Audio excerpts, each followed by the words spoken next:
I think we'll start with an opening statement. No, real pleased with the way we came out. The energy, the urgency. Obviously Thursday night was a frustrating night, and felt like we were a little sluggish, a little slow. We've got to become a team that will guard you. And, you know, when you do that, you can overcome a bad shooting night. You can overcome, you know, whatever adversity you face if you're going to defend and you're going to rebound. And I thought we started the game great defensively, and then our defense led to offense. And what we scored 29 points in the first quarter. So hopefully we can keep that same attitude and focus on the defensive end and continue to get better. Obviously, Sanaya hit 1,000 career points. You know, what has she meant to the program the last 3 years? Yeah, you know, I pulled her aside Friday, I guess, and, you know, she wasn't feeling well Thursday night. She was a little under the weather, but I told her, I said, you know, we're going to go as you go a lot of times, you know. So, you know, obviously most nights she's bringing a lot of energy. She's making plays on both ends of the floor, and we just gotta, I guess, put her in an incubator or something and make sure she stays feeling good, or I'm gonna have to go to my "you're healed" move, or whatever it takes. But yeah, scoring 1,000 points is a great accomplishment at this level, especially. You could probably lock me in here for a couple of days by myself and I couldn't score 1,000 points. So happy for her. Great accomplishment. You broke down the film from Syracuse. What stood out to you, and did your team address the issues you thought? Yeah, we like I said, we didn't play hard enough. Again, give Syracuse credit, and of course they got a win today on the road. So again, they're playing really well right now. But first half we gave up 42 points at Syracuse. Second half 24. So we played better in the second half, but we just, you know, got to understand, we got to put 40 minutes together in this league. Our schedule is fixing to get so brutal, and we can't afford to, you know, be lackadaisical on the defensive end. But yes, I told them Thursday night when we landed here in Raleigh, I said we're going to move on and watch film of Virginia Tech. And then when I got them in there Friday, I said, okay, I lied. And we showed them about 30 clips, defensive clips, where we didn't bring it, and frustrating as a coach. But they got to realize, I mean, we're here. If we'll really commit to defending and lock in and shut a person down individually, we can take it to here. And that's what we have to do if we're going to be successful in March. What did you think about how your team brought it defensively in that first quarter? Yeah, I thought it was great. You know, yesterday in practice we were, you know, really focused on trying to get up on our man a little more, put a little more pressure on, you know, be on edge, ready to make a play. If they make a lazy pass, if a ball gets deflected, let's be the one that comes up with it. And I thought that carried over to today. Now the question is, can we maintain that for the next month or two? And, you know, I don't know, but we, you know, hopefully as a coach, I got to do a better job of, you know, making sure that they're committed to getting that done so we can be a great team.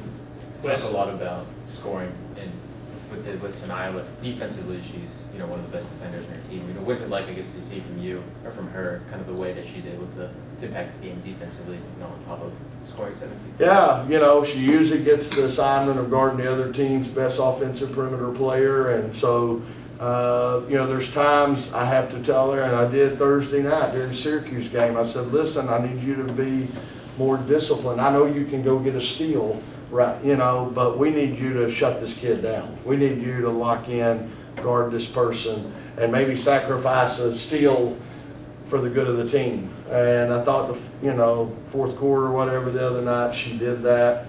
And hopefully she's buying into that. The whole team's buying into that. Because when you get beat individually, somebody has to help. And that team out there, they got 4 kids out there that can bury threes. Okay, so if you don't guard your person, then somebody's going to get an open shot because we're going to have to help. And so again, we got to be disciplined. And you know, again, take pride in shutting your person down. was, obviously, you made shot after shot in that first quarter. Were there certain things with their defense in that first quarter you were able to take advantage of, you were seeing out there, or? Well, we just wanted to, we came into this game really focusing on let's pick and roll. And that's something I probably hadn't stressed enough. And so let's start this game. Let's make sure every time we reverse it, we go set a pick on the ball. We got a few layups there early in the game with our roller getting to the rim. It also allows the person, with the ball, if they don't really commit to helping, she can get downhill. And so I thought that was really good for us. And then transition, when we get stops, we're able to get out and run. And if it's one-on-one, I want to attack. And again, sometimes we get 1-on-3 and we're still attacking. But again, I think, like I said, I think our defense led the offense. And that's why we had the quarter we had. How important was it to see the defense executed throughout the night? You're not going to score 29 points every quarter, but that was worth it to have that down on Hokies to keep that lead. Yeah, agreed. I mean, unfortunately, second quarter we actually got outscored 17-15. So, but that was closer to putting 40 minutes together. And let's face it, Misha got in foul trouble. That affected them big time. Because they got 4 great shooters around a great post player, and with her picking up 2 fouls early and then picking up 2 more early in the second half, it really took them out of a lot of things too that they'd like to do. So, we were fortunate there. What have you seen from Zoe the last, 6 weeks or so in terms of her overall improvement? Until today, I was seeing some unbelievable stuff out of Zoe. I think probably early in the year she was just a little bit over, 1-to-1 assist to turnovers, and then she has taken off until tonight. She's been getting like 7 assists, 1 turnover, 6 assists, 1 turnover. But tonight we got a little loose. We got happy. We were able to get out and run, score all those points, and then we just, get a little loosey-goosey, and here we go. And so got to stay disciplined. Like I said, I want to run. Nobody wants to run more than I do, but when the numbers aren't there, then we got to downshift, swing it, and let's get a good look. 2 more questions.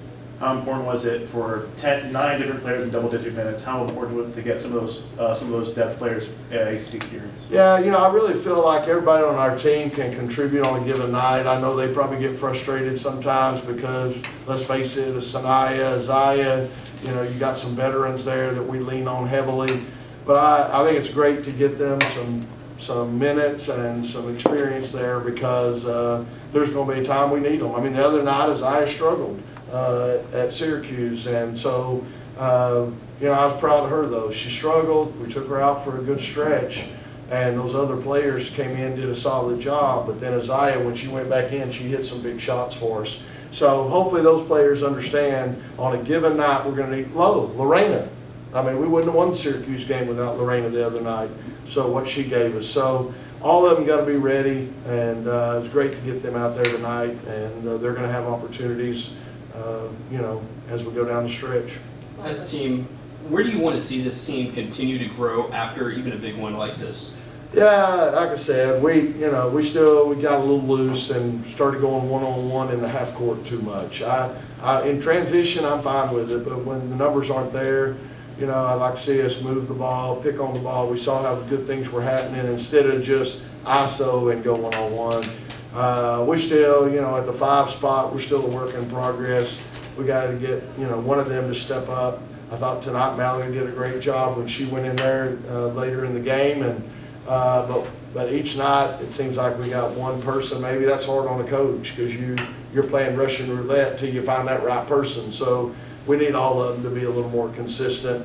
But defensively, again, that's the biggest thing. If we'll defend and rebound, tonight we did out-rebound them. We shot the ball so well, there wasn't a ton of offensive opportunities, but defending and rebounding, I think we can score some points, but we got to be able to stop some people if we're going to, I look at the people in this league, our neighbors here and stuff, they defend, and we're going to have to match that effort.